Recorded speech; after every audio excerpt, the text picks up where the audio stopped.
Merci d'être avec nous sur TV Finance ce matin. Nous sommes de retour en plateau. Comme convenu, nous allons suivre les tout premiers mouvements du jour à la Bourse de Paris. La Bourse de Paris qui vient d'ouvrir à l'instant en très léger repli puisqu'elle cède moins 0,06% à 6 984 points.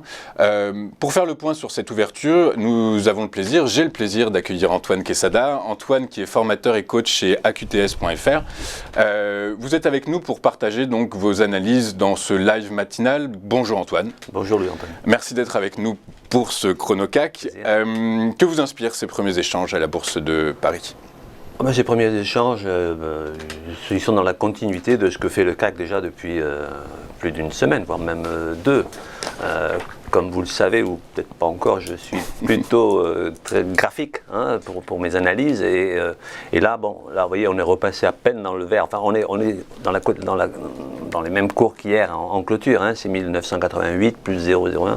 En fait, graphiquement parlant, puisque c'est mon domaine de compétence, et déjà depuis 2 semaines sur le graphique qui n'a pas changé, si ce n'est que j'ai prolongé une oblique haussière qui est censée soutenir le cours, mais déjà on avait validé la fameuse figure en double creux que j'avais évoquée déjà depuis 2 semaines.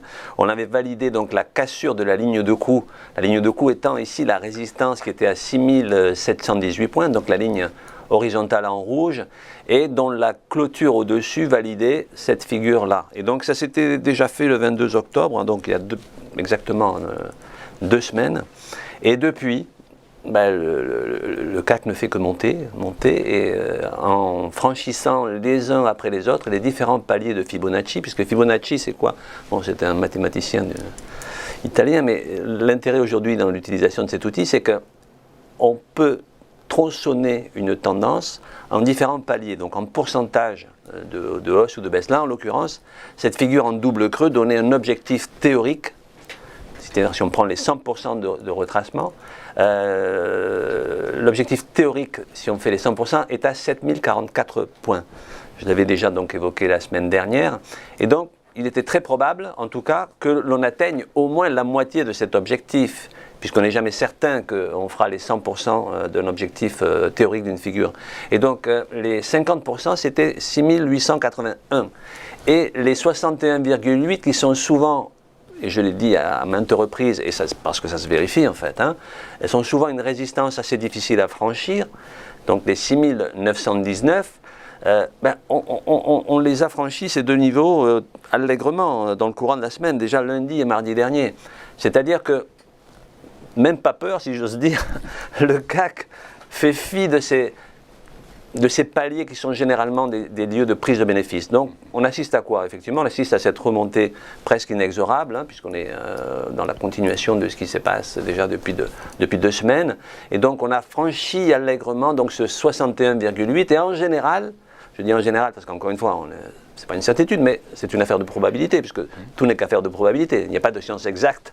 Il faudrait avoir une boule de cristal et personne ne l'a. Vous ne l'avez pas. Voilà. Non, je ne l'ai pas et personne ne l'a. Et d'ailleurs, je dis souvent que s'il y avait une boule de cristal, si on était capable d'avoir une certitude, il n'y aurait plus de marché parce qu'il n'y aurait pas de perdants. Donc, pour qu'il y ait un marché, il faut des acheteurs, des vendeurs. Des gagnants et des perdants. Donc, un marché où tout le monde gagnerait parce qu'il y a une science exacte qui donnerait une certitude, personne ne perdrait. Donc, bref. Okay. Donc, on est parti théoriquement vers cette continuation de hausse. En tout cas, on ne voit pas ce qui pourrait freiner cette hausse. On est comme dans c'est comme un petit rouleau compresseur qui avance tout doucement, mais qui avance. Donc, je vous coupe, je suis désolé, mais donc du coup, par la force des choses, dans votre analyse, le CAC va continuer à augmenter par la force des choses. Disons que le fait d'avoir franchi les 61,8% de Fibonacci laisse entrevoir une très forte probabilité que l'on atteigne les 100%. D'accord. Et les 100%, c'est les 7044. 7044 points. Le cours actuel vous donne raison, puisqu'on est repassé dans le vert à 6992.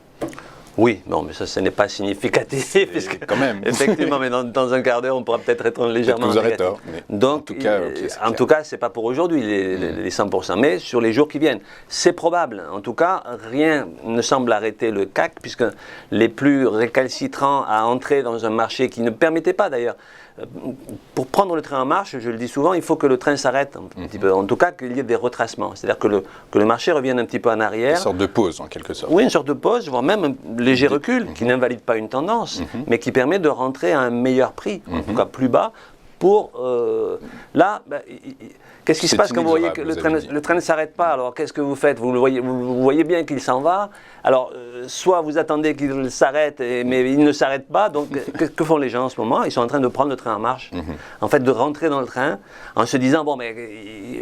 Et du coup, ça entretient la hausse. D'accord. Vous voyez cette absence de retracement qui donnerait la possibilité d'investir plus massivement, enfin en tout cas avec une meilleure probabilité de profiter de la hausse, eh bien, devant l'évidence que ça ne se produit pas, certains rentrent comme ça à l'arrache, si je peux dire. Et c'est vraiment pas ce que l'on conseille en général quand on fait du trading.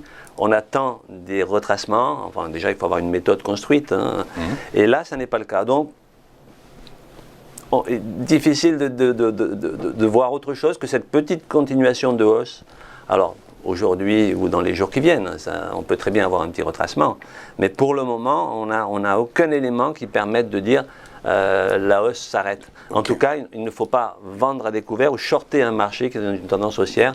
Ça serait vraiment prendre de très très hauts risques. Et c'est ce qui a dû se produire aussi par ces derniers jours. Très clair. Si vous rentrez à la vente en vous disant que ça a déjà trop monté et que le marché repart à la hausse, donc vous êtes à contre-courant. Qu'est-ce que vous faites dans ces cas-là? Vous coupez votre perte et en coupant votre perte, vous devenez acheteur de ce marché. Donc vous entretenez vous-même la hausse. Ok, c'est clair. Voilà la situation qui est assez particulière, il faut bien le dire. Donc vous êtes plutôt confiant aussi, je dirais. Je pense qu'il est très probable, effectivement, que dans les jours qui viennent, on atteigne les 100% de la figure chartiste, c'est-à-dire les 7044 points. Okay. Alors, on est très près d'un seuil psychologique qui sont les 7000 points, qu'on n'a pas réellement encore tapé. Donc, on peut avoir peut-être un petit coup de frein sur les 7000 points. Ok, voilà. Merci beaucoup Antoine, merci beaucoup pour vos explications. Merci d'avoir été avec nous dans le live. Antoine Quesada, coach et formateur chez AQTS.